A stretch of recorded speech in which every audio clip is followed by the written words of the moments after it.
आज हम बात करेंगे PS2 के बारे में, यानी पोनियन सेल्वा पार्ट 2।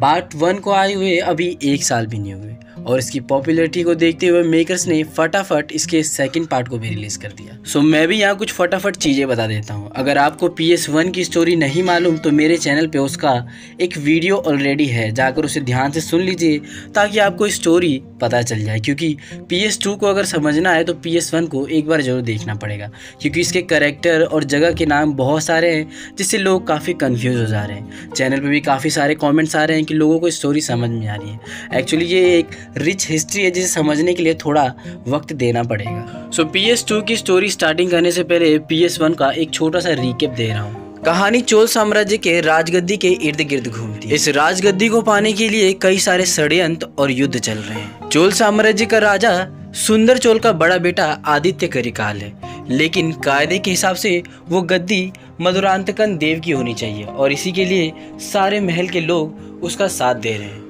उधर प्रभुतेश्वर की पत्नी नंदिनी, जो कि कभी प्यार किया करती थी आदित्य करिकाल से, लेकिन एक युद्ध में उसने उस आदमी को मारा था जो कि नंदिनी की रक्षा किया करता था, यानी पांड्य राजा। अब पांड्य राजा को वचन देने की वजह से नंदिनी अपने षड्यंत्र से चोल साम्राज्य को खत्म करना चाहती है।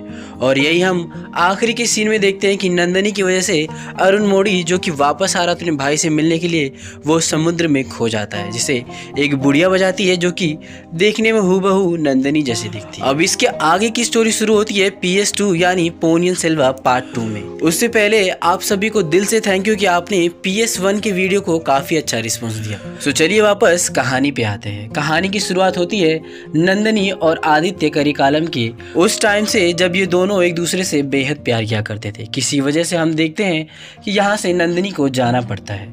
कहानी वापस प्रेजेंट में आती है, जहाँ हम देखते हैं कि अरुण मोड़ी यानी पोनियन सेल्वा के समुद्र में डूबने की खबर हर जगह फैल जाती है। यहाँ नंदिनी के भेजे हुए पांड्य हथियारे उसकी डेड बॉडी को ढूंढ रहे होते हैं, लेकिन उसकी डेड बॉडी यहाँ नहीं मिलती है। उधर हम देखते हैं कि पल्लव का राजा पार्थिवन तंजौर पहुंचता है। तंजौर पहुंचने पे वो देखता है कि वहाँ प्रभुतेश्वर, जो कि उसका इंतजार कर रहा होता है, क्योंकि उसी ने भेजा था कि वो अरुण मोड़ी को बंदी बना के वहाँ पे लेके आए। और अरुण मोड़ी को बंदी बनाने का आदेश किसी और ने नहीं बल्कि नंदिनी ने दिलवाया था प्रभुतेश्वर से। यहाँ पार्थिवन प्रभुतेश्वर के ऊपर काफी गुस्सा होता है। वो कहता है कि तुमने जानबूझ के ऐसा किया क्योंकि तुम अरुण मोड़ी को मारना चाहते थे।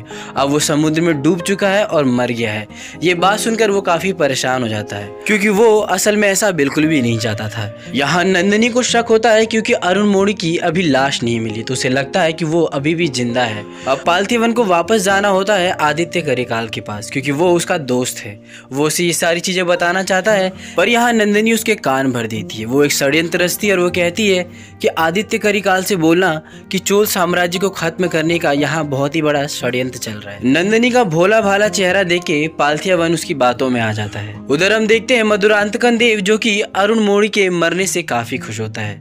वो अपने ही लोगों में रहकर अपना राज्याभिषेक करवाता है। यहाँ एक आदमी आता है जिसके पास राष्ट्रकूट के राजा कुर्तिका अमृतवर्त का एक प्रस्ताव होता है। प्रस्ताव के तौर पे वो अपनी पुत्री माधुरी को भेजते हैं उसके साथ विवाह करके इस संबंध को आगे बढ़ाकर चोल साम्राज्य को खत्म करने के लिए। उधर सीन शिफ्ट होता है अरुण मोड़ी की तरफ, जहां हम देखते हैं कि वो जिंदा है और उसे बार बार वही रात याद आती है जब उस औरत ने उसे बचाया था, यानी जो कि हमशक्ल थी नंदिनी की।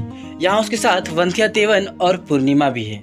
यहाँ इन दोनों को देखकर वहाँ पे पंडित तिरुवल्लई भी आ जाता है। यहाँ तिरुवल्लई अरुण मोड़ी को जिंदा देखकर वहाँ शोर मचाने लगता है। उसे काफी खुशी होती है, जिसका आवाज सुनकर वहाँ पर नंदिनी के भेजे हुए पांडे योद्धा आ जाते हैं। ये लोग उसका पीछा करने लगते हैं, इसलिए वंथिया तेवन उन्हें कंफ्यूज करने के लिए अपने पीछे भगाने लगता है। अब यहाँ अरुण मोड़ी के स्वास्थ्य को ठीक करने के लिए ये लोग एक बौद्ध विहार जाते हैं, जो कि नागपट्टनम में चूड़ीमणि नाम का बौद्ध विहार है। इसके बाद सीन शिफ्ट होता है दूसरे प्लेस की तरफ। प्लेस का नाम थोड़ा अजीब है तो प्रोनाउंसिएशन में थोड़ी गलती हो जाएगी।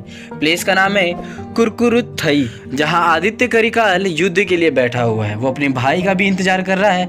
यहाँ पार्थिवन पहुंचता है और आदित्य से बात करता है अरुण मोड़ी के डूबने के बारे में।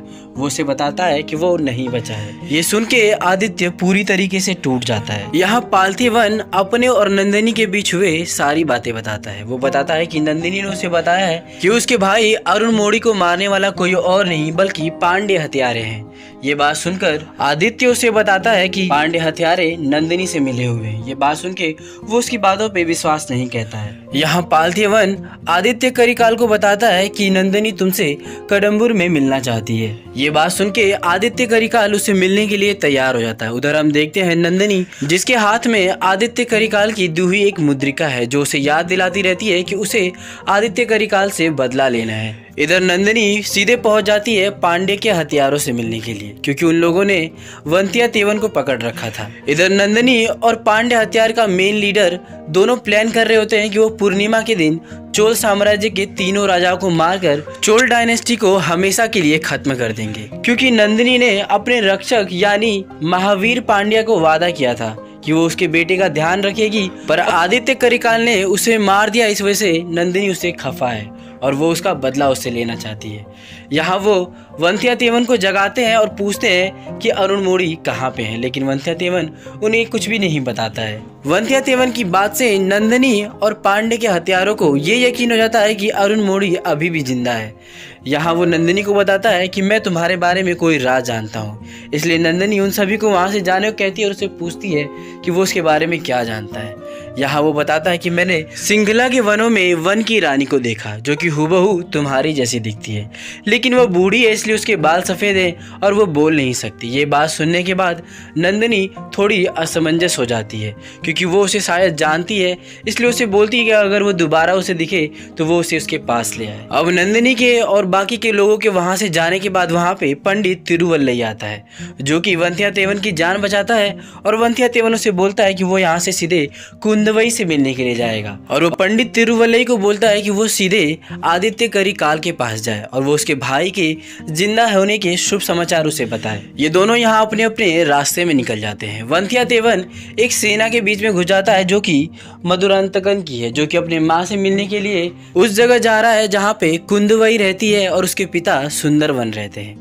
यहाँ उन सैनिकों के बीच में वो कुंदवई को इशारा करता है, कुंदवई उसे सैनिकों के बीच में से उठवा लेती है। इसके बाद वंतिया तेवन कुंदवई को उसके भाई के जिंदा होने की खबर देता है और अपने प्यार के बारे में उसे बताता है। वो दोनों एक दूसरे से प्यार करते हैं, इसलिए दोनों एक्सेप्ट कर लेते हैं। उधर पंडित तिरुवल्लई पहुंचते हैं आदित्य से मिलने के लिए। वो उसे यहाँ पर बताते हैं कि अरुण जिंदा है नागपट्टनम में। ये सुनकर वो काफी खुश होते हैं। कुंदवई यहाँ पहुंचती है पोनियन सेल्वा यानी अरुण मोड़ी से मिलने के लिए। यहाँ वो उसे उस औरत के बारे में बात करता है जिसने उसकी जान बचाई थी, जो कि हुबहू नंदिनी जैसी दिखती है। यहाँ आदित्य करिकाल भी आता है, जो कि उसे बताता है कि वो नंदिनी से मिलने के लिए काडम्बर जा रहा है। ये बात सुनकर वो सब उसे रोकने की कोशिश करते हैं, लेकिन वो बोलता है कि ये सब मैंने शुरू किया है तो ये अब मैं ही खत्म करूंगा। आदित्य करिकाल पहुंच जाता है तंजौर नंदिनी से और बाकी के लोगों से मिलने के लिए कि वो लोग उसके खिलाफ ये षड्यंत्र क्यों कर रहे हैं। उधर दूसरी तरफ हम देखते हैं कि किसी तरह खबर उड़ जाती है कि अरुण मोड़ी बौद्ध विहार में है, इसलिए अरुण मोड़ी के चाहने वाले लोग उस बौद्ध विहार पे हमला करने लगते हैं, क्योंकि उन्हें लगता है कि बौद्ध भिक्षुओं ने उन्हें बंदी बना के रखा है।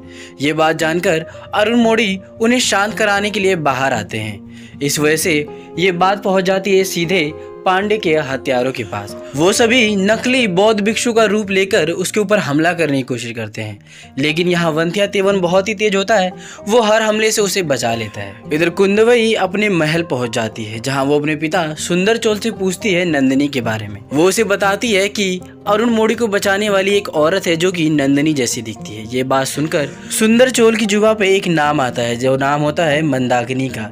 ये नाम सुनकर वो चौंक जाती है। यहाँ मंदाकिनी के बारे में वो बताता है। वो कहता है कि जब वो एक बार सिंघल की तरफ युद्ध कर रहा था तो पांड्य साम्राज्य के लोगों ने उसके ऊपर हमला कर दिया था, जिसकी वजह से उसकी जान जाते जाते बच गई, क्योंकि मंदाकिनी ने उसकी जान बचा ली थी।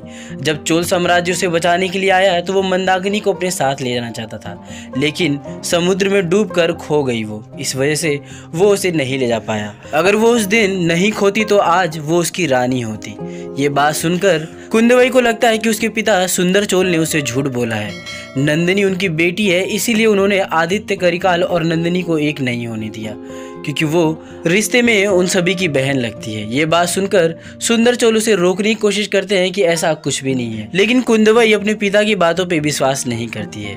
वो महल की उस औरत के पास पहुंचती है जो कि कभी झूठ नहीं बोलती। वो है मधुरांतकन देव की माँ। यहाँ वो उसे बताती है कि तुम्हारे पिता सच बोल रहे हैं। जब तुम्हारे पिता और तुम्हारी माँ की शादी हो चुकी थी तो 2 साल बाद हमने मंदाकिनी को देखा, वो भी गर्भवती अवस्था में। तो इस हिसाब से वो तुम्हारी पिता की पुत्री बिल्कुल भी नहीं हो सकती है। उधर सीन शिफ्ट होता है और हम देखते हैं काडुम्बर की तरफ, जहाँ पर आदित्य करिकाल गया है बाकी के मंत्री से मिलने, जहाँ पर प्रभुतेश्वर और बाकी के सभी मंत्री हैं। यहाँ वो सभी मधुरांतकन की बड़ाई कर रहे होते हैं। यहाँ करिकाल को समझ में आता है कि ये सभी अब मधुरांतकन को राजगद्दी देना चाहते हैं। इस वजह से वो कहता है कि चोल साम्राज्य में उसे देने के लिए तैयार हूँ, लेकिन मैं अपनी आर्मी लूंगा और कृष्णा नदी के बाद जितनी भी भूमि होगी वो मेरी या फिर मेरे भाई की होगी। इस बात पे वो सभी तैयार हो जाते हैं और वो सभी बोलते हैं कि हमें इसके बारे में महाराज सुंदर चोल से बात करनी चाहिए। ये बात सुनकर वो उसे बोलता है कि अगर तुम उससे बात करोगे तो वो मानेंगे नहीं और मुझे उनका कहा मानना पड़ेगा। उधर सीन शिफ्ट होता है तंजौर की तरफ, जहाँ हम देखते हैं कि प्रभुतेश्वर उस महल की देखरेख कर रहा है। यहाँ सुंदर चोल का एक सैनिक आता है जो कि उस महल को चारों तरफ से घेर लेता है। उसे लगता है कि सुंदर चोल को प्रभुतेश्वर ने बंदी बनाकर रखा है। यहाँ उन सैनिकों के बीच में चुपके से पांडे हत्यारे भी उस महल में घुस जाते हैं सुंदर चोल को खत्म करने के लिए, लेकिन उनके षड्यंत्र को भांप लेती है दूर खड़ी एक बूढ़े बालों वाली औरत, और ये कोई और नहीं बल्कि मंदाकिनी है जिसने अरुण मोड़ी की जान बचाई थी। उधर प्रभुतेश्वर चोल के सारे सैनिकों को महल में एंट्री नहीं देता है, इस वजह से वो सभी वहीं पे खड़े होते हैं। तभी एक हाथी आता है जिस पे वानिथी बैठी हुई है। वानिथी उसी के एक सैनिक की बेटी है जो कि अरुण मोड़ी से प्यार करती है। साथ में अरुण मोड़ी भी है जिसे देखकर प्रभुतेश्वर खुश होता है और गेट खोल देता है उसे अंदर आने के लिए। यहाँ प्रभुतेश्वर को ये पता चलता है कि पांडे के हथियारे घुस चुके हैं महल में राजा को मारने के लिए। वो चारों तरफ सैनिक फैला देता है। उधर हम देखते हैं मधुरांतकन जो कि चोल साम्राज्य को पाने के लिए काफी बेचैन है। इधर सैनिक तहखाने के अंदर से महल के अंदर घुसने की कोशिश कर रहे हैं और उनका पीछा कर रही है मंदाकिनी। यहाँ वो लोग फाइनली राजा को देख लेते हैं एक जगह विश्राम करते हुए। तभी वहाँ पे अरुण मोड़ी आता है जिसे देखकर राजा काफी खुश होते हैं। यहाँ हत्यारे बोलते हैं कि एक साथ हम दोनों को मारेंगे। यहाँ अरुण मोड़ी उसका आशीर्वाद लेकर वहाँ से बाहर निकल जाता है। यहाँ तभी अचानक से हम देखते हैं कि वो सभी उसके ऊपर तीर से वार करते हैं, लेकिन मंदाकिनी बीच में आके उनकी जान बचा लेती है। मंदाकिनी को देखकर वो खुश होते हैं लेकिन उसे साथ में खो भी देते हैं। उधर राष्ट्रकूट के राजा ये सोच रहे होते हैं कि चोल डायनेस्टी अब खत्म हो जाएगा और काफी बरसों तक वापस नहीं उठेगा। उधर प्रभुतेश्वर को नंदिनी के बारे में एक आदमी सब कुछ बता देता है। वो बताता है कि पांडे हत्यारे तुम्हारी पत्नी नंदिनी के साथ मिले हुए हैं। उधर हम देखते हैं नंदिनी और रविदास काफी लोगों को मिलकर अब अपना आखिरी प्लान अंजाम करने के बारे में सोच रहे हैं। उधर भागकर वंध्यादेवन कडम्बर पहुंचता है क्योंकि आदित्य करिकाल ने उसके साथ रहने से उसे मना किया था, लेकिन उसे पता है कि नंदिनी उसे मारना चाहती है, वो उसकी जान नहीं बख्शेगी, इसलिए वो छुपकर उसके पीछे पीछे आया है। वो नंदिनी और रविदास की सारी बातें सुन रहा होता है। यहाँ रविदास को लगता है कि नंदिनी उसे देखकर इमोशनल हो जाएगी और उसे नहीं मार पाएगी। यहाँ नंदिनी उसे विश्वास दिलाती है कि तुमसे पहले और तुमसे ज्यादा ताकत मुझ में है, मैं ही उसे खत्म करूंगी। इसके बाद रविदास और बाकी के आदमी सारे छुप जाते हैं। नंदिनी तलवार लेके तैयार होती है। वहां सीधे आता है वंध्यादेवन। वो उसे समझाने की कोशिश करता है कि वो ऐसा ना करे, लेकिन वो उसकी बात नहीं मानती है। यहाँ वंध्यादेवन छुपकर उसे देख रहा होता है। उधर आदित्य करिकालम आता है और वो नंदिनी से बातें करता है। यहाँ इन दोनों की बातों से ये पता चलता है कि ये दोनों आज भी एक दूसरे से उतना ही प्यार करते हैं। आदित्य करिकालम नंदिनी को बोलता है कि वो आज भी उसे उतना ही प्यार करता है। अगर वो चाहे तो उसके लिए अपने माता पिता और इस साम्राज्य को छोड़ देगा और उसके साथ कहीं दूर जाके रहेगा, लेकिन नंदिनी अपने बदले में जल रही है, इसलिए वो उसे ये सब चीज़ें करने से मना कर देती है। इसलिए वो उसे बोलती है कि मैंने प्रभुतेश्वर से इसलिए शादी की है क्योंकि मुझे राजसी जीवन अच्छा लगता है। ये सुनकर उसका दिल टूट जाता है और वो उसे बोलता है कि फिर तलवार उठाओ और मुझे खत्म कर दो, लेकिन वो फिर भी तलवार नहीं उठाती। आदित्य करिकाल उसे बोलता है कि तुम मेरा चेहरा देख रही हो इसलिए मुझे मार नहीं पा रही हो, इसलिए वो कमरे लोहे की सारी मोमबत्ती को बुझा देता है, जिससे अंधेरा हो जाता है और उसे अपना खंजर निकाल के देता है। वो खंजर उसके हाथ में होता है, जिसे देख के आदित्य करिकाल उससे गले लग जाता है।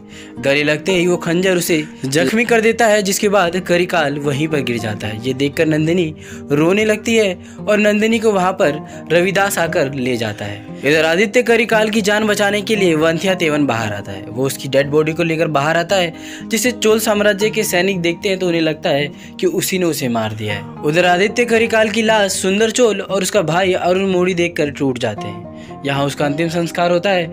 उधर नंदिनी को हम देखते हैं, जो कि रविदास के साथ वहां से भागकर बाहर जा रही है। उसी नाव में बैठा एक बंदी नंदिनी को उसकी असलियत बताता है। वो बताता है कि तुम किसी और की नहीं बल्कि वीर पांड्या की बेटी हो। ये बात सुनकर वो रविदास से पूछती है तो रविदास उसे बताता है कि मरते वक्त उन्होंने तुम्हें क्षमा करने के लिए क्यों बोला था।